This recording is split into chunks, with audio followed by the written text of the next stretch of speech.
자, 그 다음에 두 번째는요. 뽀샵질 추미애 국민 탄핵은 올림픽.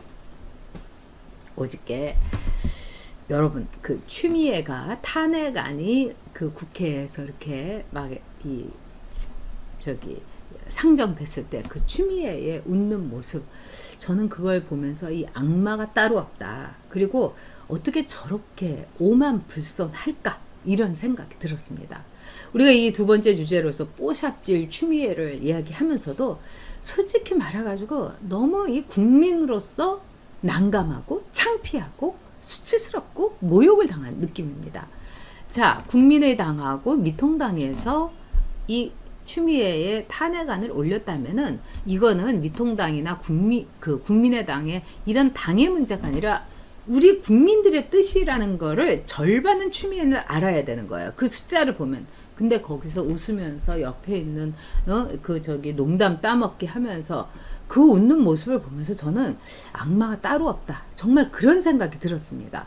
우리 미진 멤버님께서 교활한 웃음, 마귀, 진짜 마귀 같은 거예요. 네.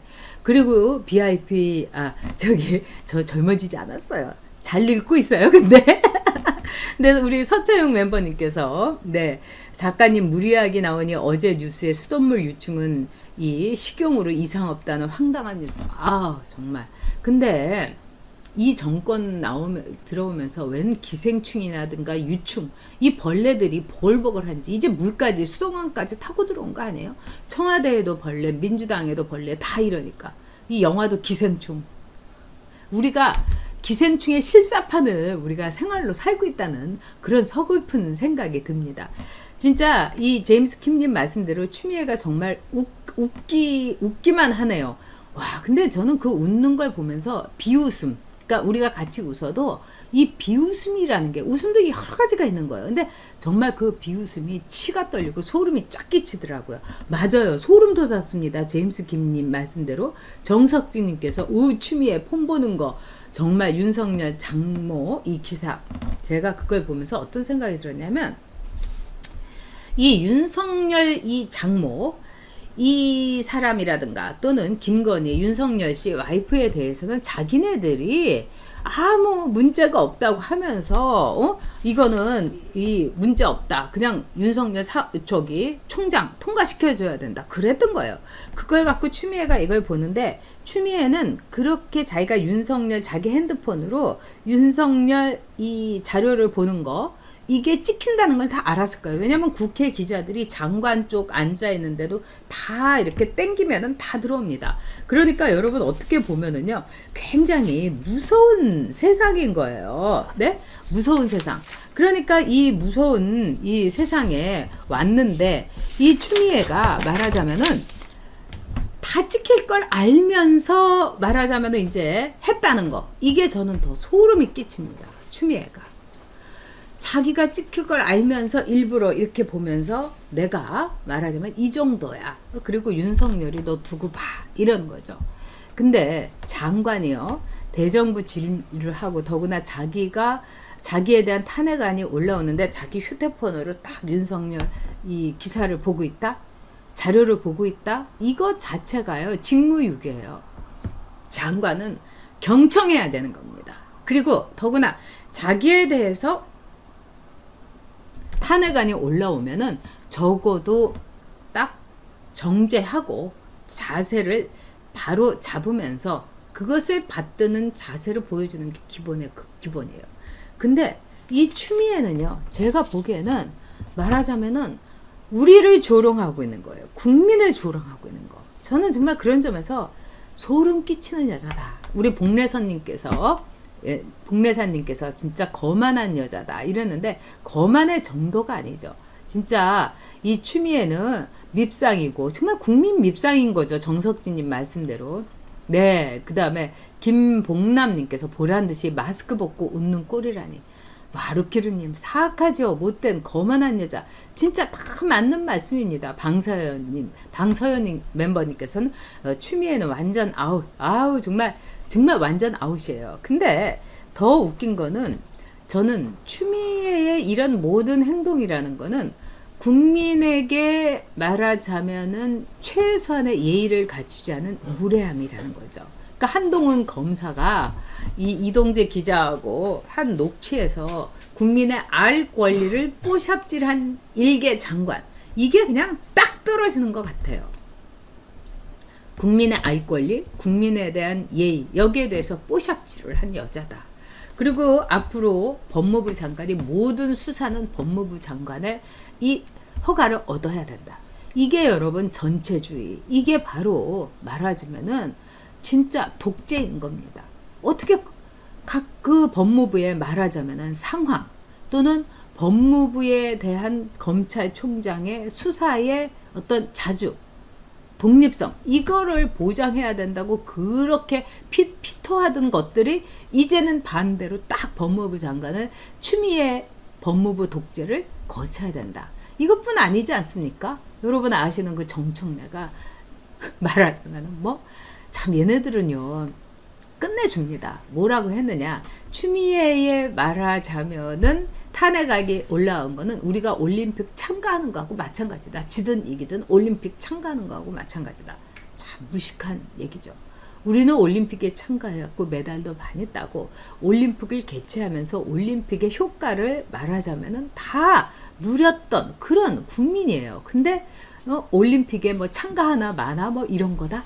와, 정말 그 뭐라고 할까, 황당함, 이 궤변 아주 그냥 진립니다. 자, 우리 VIP 주님께서 You are amazing. 우리 VIP 주님이 진짜 어메이징 하십니다. 이러면서 슈퍼챗으로 후원해 주셨습니다. 아유, 정말 감사합니다. 방송을 위해서 아주 아껴서 알뜰하게 바르게 쓰겠습니다. 근데 추미애에 대해서 이렇게 무슨 탄핵안 올라간 게 올림픽 정신의 참가다. 이런 이 궤변, 이 무식한 정청래. 제가 떠오르는 인물이 있는데 바로 그게 김미화예요. 김미화가 평창 올림픽에 MBC에 캐스터로 나올 때부터 제가 머리가 아팠는데, 처음에 여러분도 아시겠지만은 맨 처음에 그리스가 나오니까 그때 김미화가 뭐라고 하면 ABC 알파벳 순으로 나오는데 왜 그리스가 일본으로 나오느냐고 거기서 막 그냥 발광을 하더라고요. 호들갑을 떨더라고요. 그래서 제가 막 이랬는데 옆에 있던 그 박경수라고 아나운서가 뭐라고 하냐면은 원래 그리스가 올림픽을 창시한 곳이기 때문에 그리스가 먼저 나온다고 그랬더니 그래요? 진짜요? 뭐 이러더라고요. 그래서 와, 이렇게 무식이 자랑인 거, 이게 바로 좌파들의 특징인데, 이 정청래도 그렇고 이 김미아도 그렇고 이렇게 무식한 거를 자랑을 하는 이런 정권을 우리가 아래에서 있다는 거. 그러니까 우리의 수치입니다. 그러니까 다음에는 무슨 안이 있더라도 여러분 정권 바꿔쳐야 됩니다. 자, 루키르님께서 민간인 사찰 맞죠? 장모는 무찬인데. 그렇습니다. 송세아님 추잡하다. 아우 그래요. 자, 벤틀리님 추를 정치판에서 데려온 자 열받아요. 바로 누가 데리고 왔는가? DJ가 픽업을 한 거죠. 그래서 한동안은 이 김대중이 이 추미애를 너무너무 이뻐해갖고 이런 말까지 있어요. 이 눈에 넣어도 아프지 않아 했다고. 왜? 그동안에 이제 대구 여자로서 DJ 옆에 두고 싶은 젊은 뭐 이런 거였죠. 그래서 굉장히 그 DJ가 추미애를 아주 아꼈습니다. 네, 송어희님께서 저런 부인 만나지 않은 것도 제 복입니다. 맞습니다. 정말이에요. 근데 또 추미애는 남편이나 애들한테는 끔찍해요, 여러분. 그래서 그 미국에 있을 때라든가 국회에 있을 때라도 저녁에 약속 별로 안 하고요. 그 여비서가 장바 갖고 왔어요. 그 여의도에 있는 슈퍼에. 그래서 맨날 이 여비서가 이렇게 장바 갖고 오면 그걸로 집에 가서 이제 반찬 자기가 하든지 아니면 도우미가 하든지 그랬겠죠. 근데 그만큼 아주 이 자기 식구들한테 끔찍해요. 원래 좌파들이요, 자기 식구들한테 끔찍합니다. 네, 이 추미애 같은 정치인 처음 봐요. 꽤 많아요. 자, 우리 김미지님 무식자랑 고민정. 그렇죠. 네, 성유모님께서 김미아 농담하는 줄 알았습니다. 진담이었죠, 근데. 그래서 더 놀라셨죠, 우리 성유모님.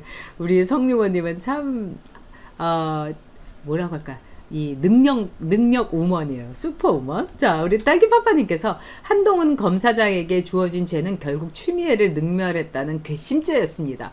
와, 오늘의 촌철살인입니다. 우리 정미라님, 김미아 옛날에 국내 관광 여행사 버스 가이드였어요. 와, 근데 뭐 관광여행 버스 가이드면 좀 유식하지 않습니까? 근데 왜 이렇게 무식한 거예요? 그러니까 이 관광 버스 가이드 하면서도 제가 보기에는 이 김미아가 말하자면은 이상한 가이드를 했겠죠. 이 버스 관광 가이드도 두 종류가 있어요. 하나는 진짜 관광 가이드 하는 사람, 또 한 종류는 어떤 거냐? 이 음담패설 같은 거 하고, 그 다음에 아줌마들 막 춤추게 하고 막 이런 이 음담패설 가이드예요.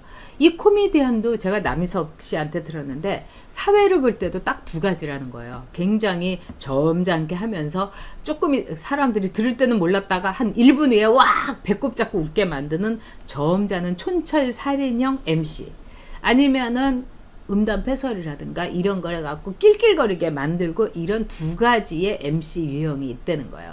근데 남희석 씨가 저한테 그런 말을 참 저도 고맙게 생각하는데, 정치인도 마찬가지다. 진짜 정치인도 진실을 향해서 가고 이렇게 과격한 정청래라든가 이런 거 하면 안 된다, 이런 말씀들 하셨어요. 근데 남희석 씨가 뭐라고 하냐, 이렇게 음담패설을 했던 MC는 그 자리에서는 웃고 사람들이 좋다고 하고 막 요절복통하고 분위기가 끝내준다는 거예요. 왜? 인간이라는 게 그렇지 않습니까? 뭐 음담패설을 하면 그 앞에서 사람들이 이 음담패설이 너무 황당해갖고 웃지 않을 수가 없는 거예요. 저도 얼마 전에 무슨 모임을 했는데 거기에 있는 여자분이 막 그 갈비를 먹다가 이 자기가 모텔 간 얘기를 막 하는 거예요. 그러니까 저는 너무 난감했어요. 그런 얘기 더구나 자식 키우는 사람이 하는 거 아니잖아요. 그래서 막 다른 분들이 웃더라고요. 근데 저는 너무 기분이 안 좋았어요. 근데 딱 끝나고 나니까 그분의 그런 행동에 대해서 다들 만나고 싶어 하지 않는 거예요. 음담패설 때문에. 근데 MC도 마찬가지예요. 거기서 사람들이 막 황당해갖고 웃으면서 다시는 안 부른다는 거예요. 그러니까 이 버스 가이드를 그만두고 개그맨으로 이렇게 전업을 하든지 뭐 이런 거, 이것도 버스 가이드로서도 제가 보기에는 아마도 문제의 가이드였을 거다. 저는 이렇게 생각합니다. 네.